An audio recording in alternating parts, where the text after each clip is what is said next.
ఎప్పటినుండో ఈ జంతికలు, మురుకులు, చుట్టలు ఏమంటారో మా సైడ్ అయితే చుట్టలు అంటాం. సో వీటి రెసిపీ పెట్టాలని ఎప్పటినుండో అనుకుంటున్నా. ఫైనల్‌గా అయితే కుదిరిపోయింది. రెసిపీ అయితే అప్లోడ్ చేసేసాను. సో చూడండి ఎలా చేశాను ఏంటి అనేది. ఇంట్లో పిండి కూడా నేనే పట్టి, నేనే చేసి మిక్సీకేసానన్నట్టు పట్టడం అంటే. సో మిక్సీకేసి ప్రాసెస్ అంతా చేశాను. చాలా బాగా వచ్చినాయి. చెప్పాలంటే ఇది మా అత్తయ్య గారి ప్రాసెస్ అని చెప్పొచ్చు. సో ఎందుకంటే అందరూ ఇందులోకి వేసేది జస్ట్ బియ్యం పిండి, ఉప్పు, కారం వేసి, ఇంకా నువ్వులు లేదంటే వాము, జీలకర్ర వేసి చేసేస్తారు. బట్ ఇందులోకి ఇంకో 2 ఇంగ్రీడియంట్స్ సీక్రెట్ అనమాట. మా అత్తయ్య గారు మాత్రమే వేసి చేస్తారు. అంటే నాకు తెలిసిన వాళ్ళు ఎవరు వేయరు, మా అత్తయ్య అయితేనే వేస్తారు అని తెలుసు. సో ప్రాసెస్లోకి వెళ్ళిపోతే ఫస్ట్ అయితే బియ్యం మంచిగా ఒక 2 అవర్స్ నానబెట్టేసుకొని ఇలా మంచిగా ఆరబెట్టేసుకున్నాను. వాటర్ అంతా తీసేసి వాటికి కాపలా కూడా కూర్చున్నా. ఎందుకంటే మా ఇంటి దగ్గర పీజియన్స్ ఎక్కువ ఉంటాయన్నమాట. వచ్చేస్తాయని చెప్పి అవి ఆరేదాకా అయితే అలానే కూర్చొని వాటిని మంచిగా ఆరబెట్టుకున్నానమాట. సో ఇంట్లోనే చేసుకున్నానంటే మిక్సీకి పట్టానని చెప్తున్నా. నార్మల్గా ఎండబెట్టేసిన తర్వాత మిషన్కి ఇచ్చేస్తారు బయట. బట్ నేనైతే మేము ఇద్దరమే కాబట్టి కొద్దిగానే చేస్తాను కాబట్టి మిక్సీకే పట్టేస్తాను ఆల్మోస్ట్. దోశ పిండిలైనా సరే ఇలా ఏమైనా చేయాలన్నా సరే మిక్సీకి వేసేస్తుంటాను. సో ఇలా మంచిగా తడి అంతా పోయి మనకి మంట లేదన్నప్పుడు వాటిని అయితే ఇలా మిక్సీ పట్టేసుకొని ఫైన్ పౌడర్ లాగా చేసుకొని ఎంత వీలైతే అంత వాటిని మళ్ళీ జల్లెడ కూడా పట్టేసుకోవాలి. ఎందుకంటే జల్లెడ పడితేనే మంచి సాఫ్ట్ పిండి అంతా మనకు వస్తుంది. రవ్వగా ఉండేదంతా మనకి పక్కన పెట్టేసుకోవచ్చు. తర్వాత దీన్ని మనం ఇడ్లీ, దోశ పిండిల్లోకి యాడ్ చేసేసుకుంటే సరిపోతుంది. సో ఇలా మంచిగా జల్లెడ పట్టేసుకొని పిండిని అయితే రెడీ చేసేసుకున్నాను. ఫ్రైడే ఎవరైనా మంచిగా ఇంట్లో వర్క్ ఎక్కువ అవుతుంది కాబట్టి రెస్ట్ తీసుకోవాలనుకుంటారు. నాకేంటో ఈరోజే కుదిరింది ఇవి చేయడానికి. ఏంటో సడన్గా వేసేసాను అనమాట. నానబెట్టేసాక ఇంకా వెనకడుగు వేయలేం కదా, సో చేసేసాను. సో ఇప్పుడు సీక్రెట్ ఇంగ్రీడియంట్ ఎందుకన్నానంటే ఇవి మా అత్తయ్య వేసేవి ఏంటంటే శనగపిండి కొద్దిగా కలుపుతారు. ఇంకా ఇందులోకి 1 కేజీ బియ్యం పిండి అనుకోండి, 1/2 కేజీ ఇంకొంచెం తక్కువగా కూడా వేసుకోవచ్చు. శనగపిండిని అయితే ఇలా జల్లెడ పట్టేసుకోవాలి. తర్వాత ఇందులోకి పల్లీల పొడి, శనగ్గింజల పొడి అంటాం కదా, ఉట్టి శనగ్గింజలు వేంపేసుకొని మంచిగా పొడి కొట్టేసుకొని ఇలా వేసుకోవాలి. శనగపిండి కంటే ఇంకా శనగపిండిలో సగం లేదంటే ఇంకొంచెంగా అటు ఇటుగా వేసుకోవచ్చు. సో వేసేసుకొని మంచిగా మిక్స్ చేసుకోవాలి. ఇంకా ఉప్పు, కారం కూడా తగినంత అయితే వేసుకోవాలి. ఇవి వేయడం వల్ల ఇంకొంచెం కమ్మదనం యాడ్ అవుతుంది అనమాట. చాలా టేస్టీగా వస్తే ఖచ్చితంగా ట్రై చేయండి. మీకు తెలుసుంటే ఓకే, తెలియని వాళ్ళైతే ఖచ్చితంగా ట్రై చేయండి. ఈ శనగపిండి ఇంకా పల్లీల పొడి వేసి చేయడం చాలా బాగుంటుంది. ఇంకా ఉప్పు, కారం తగినంత వేసేసుకొని టేస్ట్కి తగినంత. ఇందులోకి నేను ఇంకా వాము కూడా కొద్దిగా వేస్తున్నాను, జీలకర్ర కూడా వేసుకుంటారు. సో నువ్వులు కూడా ఇంకా 2 గుప్పెళ్ళన్నీ నువ్వులు కూడా వేసేసి మంచిగా అంతా మిక్స్ చేసేసాను. వేడి ఆయిల్తో అయితే నేనేం మిక్స్ చేయనండి, నార్మల్గానే చేత్తో ఇలా మిక్స్ చేసేసి నార్మల్గానే. సో చల్ల వాటర్తోనే కలిపేసుకుంటాను అనమాట ముద్దగా అయితే. సో ఇలా మంచిగా మొత్తం మిక్స్ చేసేసుకొని, అందరూ ఆయిల్ వేస్తేనే, బటర్ వేస్తేనే క్రిస్పీగా వస్తాయి అంటారు. అదేం కాదు, ఇలా చేసినా కూడా చాలా క్రిస్పీగా వస్తాయి, చాలా టేస్టీగా వస్తాయి.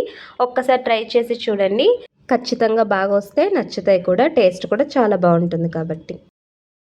అంతా మంచిగా మిక్స్ చేసేసాం కదా. ఇప్పుడైతే ఇందులోకి వాటర్ కొద్దిగా వేసుకుంటూ, చల్ల వాటర్ వేస్తున్నాను, కొద్దిగా వేసుకుంటూ మంచిగా మిక్స్ చేసేసుకోవాలి. చపాతీ పిండి కంటే కొంచెం సాఫ్ట్గానే ముద్ద చేసుకోవాలి. ఇంట్లో వంటలు చేస్తూ మనం మంచిగా తినుకుంటా, పిల్లలు కూడా దాన్ని ఇష్టంగా ఎంజాయ్ చేస్తూ తింటున్నారంటే మనకైతే ఫుల్ సాటిస్ఫాక్షన్ కదా అసలు. మేమైతే బాబు చిన్నవాడే కానీ నేను చేసినవి మా వారు తినేటప్పుడే మాకు చాలా హ్యాపీగా అనిపిస్తుంది. మంచిగా చేసుకుంటున్నాం, ఇంట్లోనే ప్రిపేర్ చేసుకొని స్నాక్స్ కూడా తింటున్నామని. అంటే వీడియోస్ పెట్టేవే కాదు, నేను నార్మల్గా వీడియోస్ చేయకుండా కూడా కొన్ని వంటలు చేస్తూనే ఉంటాను. ఎందుకంటే ఒక్కసారి వీడియోస్ పెట్టేసిన తర్వాత మళ్ళీ పెట్టలేం కదా వాటిని. అందుకని చెప్పి ప్రతిసారి పెట్టను కానీ, బట్ చాలా స్నాక్ ఐటమ్స్ అయితే మంచిగా ఇంట్లోనే ప్రిపేర్ చేస్తుంటాను. ఇంకా అక్షు పెద్దవాడు అవుతున్నాడు కాబట్టి నాకైతే ఇంట్లో ప్రిపేర్ చేసిన పెట్టాలని ఫుల్గా అనిపిస్తుంది. బయట నుండి తేయకూడదని అవాయిడ్ అయితే చేస్తున్న ప్రజెంట్ అయితే. మరి ఫ్యూచర్కి ఇంకెలా ఉంటుందో తెలీదు. పిండిని అయితే మంచిగా కలిపేసుకొని పక్కన పెట్టేసుకొని, ఇప్పుడైతే స్టవ్ ఆన్ చేసుకొని గిన్నె పెట్టేసుకొని మనకు కావాల్సినంత ఆయిల్ అయితే వేసుకొని వేడెక్కనిద్దాం. వేడైన తర్వాత మనం మురుకులు అయితే వేసేసుకోవడమే. చుట్టలు అంటారు మా సైడు, చుట్టలు మురుకులు అన్నీ అంటారు అనుకోండి. ఇలా మురుకులు కొట్టడానికైతే ఆయిల్ అయితే అప్లై చేసుకోవాలి. ఒకసారి అప్లై చేస్తే సరిపోతుంది. ఫస్ట్‌లో అప్లై చేసుకుంటే సరిపోతుంది. ప్రతిసారి చేయాల్సిన అవసరం లేదు. తర్వాత నేనైతే పిండిని వేసేటప్పుడు ఇందులోకి కాస్త వాటర్‌లో ఇలా కొద్దిగా వాటర్‌ని ఇలా చిలకరించుకొని మిక్స్ చేసుకొని వేస్తాను. ఎందుకంటే నాకు ఈజీగా ఉంటుంది తిప్పడానికి అని చెప్పి. లేదంటే నాకు చాలా టైట్ ఉంటే అస్సలు తిప్పడానికి రావట్లేదు. అంటే నేను ఎప్పుడు చేసినా ఇలానే చేస్తున్నా. అలా గట్టిగా ఉంటే అస్సలు వేయలేననమాట. సో, మంచిగా ఇలా చేసేసుకోవాలి. ఇందాక పెద్దదేసాను. అది తీయకనే మళ్ళీ షూట్ చేయలేదు, మర్చిపోయా. మళ్ళీ చిన్నవి వేసేసాం. మా బాబు కోసం చిన్నవన్నమాట. మంచిగా ఇలా వేసేసుకొని బాగా వే మీడియం ఫ్లేమ్‌లో పెట్టేసుకొని మంచిగా 2 సైడ్‌లు బాగా కాల్చేసుకొని పక్కన తీసేసి పెట్టేసుకోవడమే. ఇవి చిన్నవి మా చిన్నోడి కోసం. వంటలు చేయడం ఏమో గానీ ఎండలకి ఇలా ఆయిల్ ఐటెమ్స్ ఏమైనా చేస్తుంటే మాత్రం చుక్కలు కనిపిస్తున్నాయి. అసలు చాలా కష్టం అనిపిస్తుంది ఇంట్లో చేస్తుంటే. బట్ తప్పదు కదా, చెయ్యాలి. ఎందుకంటే ఇంట్లో ఫుడ్ తినాలన్నప్పుడు తప్పదు. ఖచ్చితంగా కష్టపడితేనే ఫైనల్ రిజల్ట్ హ్యాపీగా మంచిగా ఉంటుంది. సో, ఇలా అన్నిటిని అయితే చేసేసుకున్నాను. ఒక్కో షేప్ భలే వచ్చాయి అసలు. రౌండ్ కంటే మిగతా షేప్స్ అన్నీ బాగొచ్చాయనమాట. నేను ఏ వంట చేసినా అంతే. రౌండ్‌గా చాలా తక్కువొస్తాయి. మిగతా షేప్‌లన్నీ చాలా ఎక్కువొస్తాయనమాట.